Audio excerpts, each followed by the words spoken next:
தமிழக வெற்றி கழகத்தை பொறுத்தவரையிலும்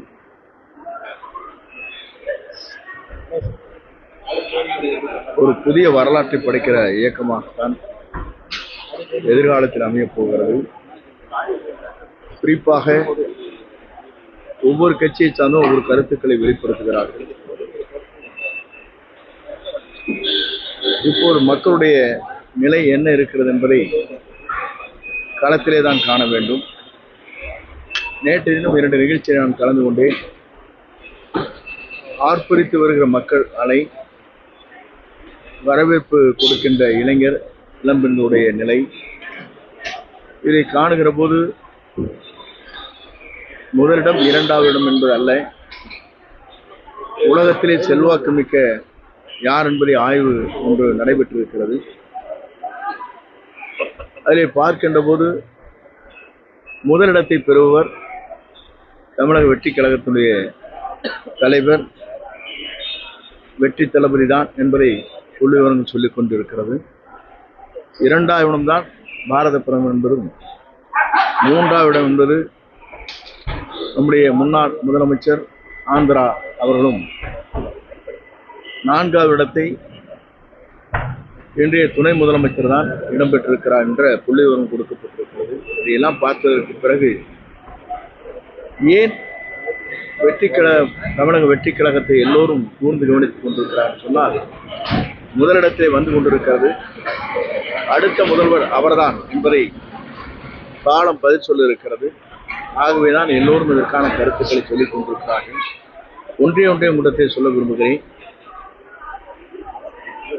1.5 மாத காலத்திற்கு முன்னால் துணை முதலமைச்சர் உதயநிதி ஸ்டாலின் அவர்கள் சொல்லுகிற போது, இவரே 100 ஆண்டு காலம் பொதுச் செயலாளராக இருந்தால் எங்கள் பணிகளை நிறைவேற்றுவதற்கு சுலபமாக இருக்கும் என்று சொன்னார். அப்படி என்றால் இருவரும் ஒன்றாகத்தான் இருக்கிறார் என்ற பொருள்தான் இருக்கிறதே தவிர முதலிடம் 2வது இடம் என்பது அல்ல. இதை காட்ட ஒன்றே உங்களிடத்திலே சொல்ல விரும்புகிறேன். 20 ஆண்டு காலம் காங்கிரஸ், 30 ஆண்டு காலம் ஆட்சியில் இருந்தார்கள். அதற்கு பிறகு திராவிட முன்னேற்ற கழகம் ஆண்டு கொண்டிருக்கிற போது புரட்சித் தலைவர் அவர்கள் வெளியே வந்தவுடன் அவர்தான் தமிழ்நாட்டின் நிரந்தர முதலமைச்சர் என்ற வரலாற்றை படைத்தார். அதே நிலைதான் நம்முடைய வெற்றி கழகத்துடைய தலைவர் எல்லோரும் சொல்வதைப் போல அல்ல. நான் நேற்றைய தினம் மட்டுமல்ல, ஈரோடு நிகழ்ச்சியிலே பார்க்கின்ற போது, தலைவர் வருவார், நாளை ஆட்சியை பிடிப்பார், அவர்தான் தமிழ்நாட்டின் முதலமைச்சர் என்றுதான் மக்கள் ஆர்ப்பரித்து வருகிறார்களே தவிர வேறொன்றுமில்லை. இது தமிழக வெற்றி கழகம் ஆக்கப்பூர்வ கட்சியாகவே இல்லை, ரசிகர் மன்றமாகவே தான் இருக்கு. ஒவ்வொருவரும் ஒரு கருத்துக்களை சொல்கிறார்கள். அந்த கருத்திற்கெல்லாம் நாம் பதில் சொல்வது சரியாக இருக்காது. எங்களை பொறுத்தவரையும் தெளிவாக, நிலையாக நாளை எதிர்காலத்தை நோக்கி எங்கள் பயணங்கள் மேற்கொள்ளப்பட்டிருக்கிறது. ஒரு நல்லவர் தமிழ்நாட்டில் முதலமைச்சராக வர வேண்டும் என்பதுதான். அப்படி என்றால் நீங்கள் கேட்கக்கூடும், புரட்சித் தலைவர் அம்மா இல்லையா என்று கேட்கக்கூடும். அவர்களுக்கு பிறகு இந்த நிலை உருவாக்கப்பட்டிருக்கிறது.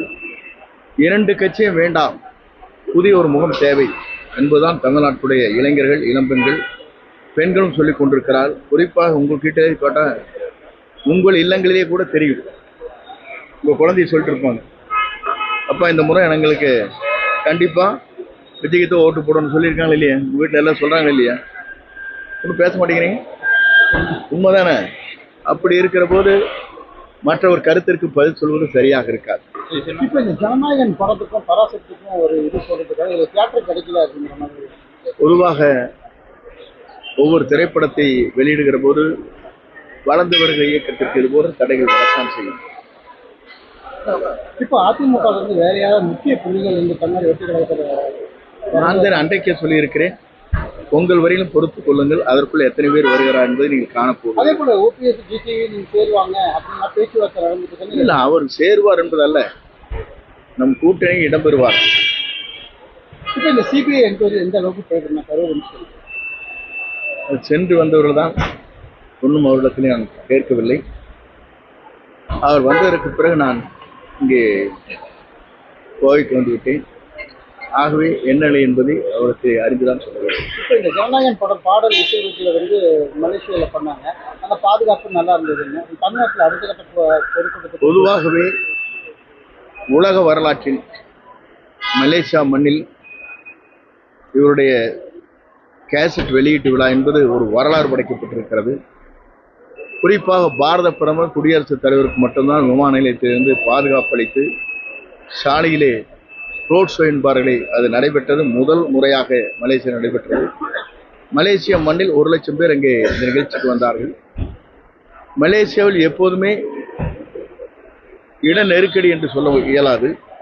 டிராபிக் ஜாம் ஆனது 2 மணி நேரம் ஒவ்வொரு நாட்டிலிருந்து வந்தவர்கள் பக்கத்தில் இருக்கிற நாட்டிலே வந்தவர்கள் எல்லாம் வாகனத்தில் செல்வது 2 மணி நேரம் தாமதம் ஏற்பட்ட என்ற வரலாறும் அங்கே இருக்கிறது.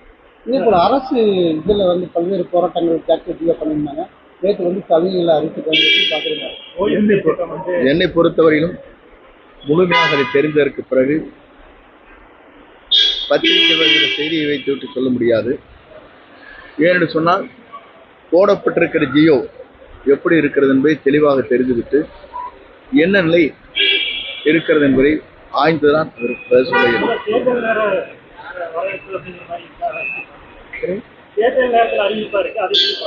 மொத்தத்திலே இது தேர்தல் அறிவிப்பு தான். அந்த பல்வேறு கட்சிகள் வந்து தேர்தல் வாக்குறுதியை வந்து ரெடி பண்ணிட்டு இருக்காங்க. தமிழக வெற்றி தேர்தல் வாக்குறுதி எப்படி ஒரு சிறந்து பாருங்க. ஜனநாயக ட்ரெய்லர் பார்த்தீங்கன்னா மிக எழுச்சியாக இருந்தது. அது ஒரு பெரிய மாற்றத்தை உருவாக்கும். அரசியல் தான் வந்து சினிமா இதில் கடைசி படம் அப்படிங்கும்போது அரசியல் சார்ந்த விஷயங்கள் எந்த அளவுக்கு எதிர்பார்க்கலாம்? திரைப்படம் வெளிவந்ததற்கு பிறகு மக்களை வியக்கத்தக்க அளவுக்கு இருக்கும்.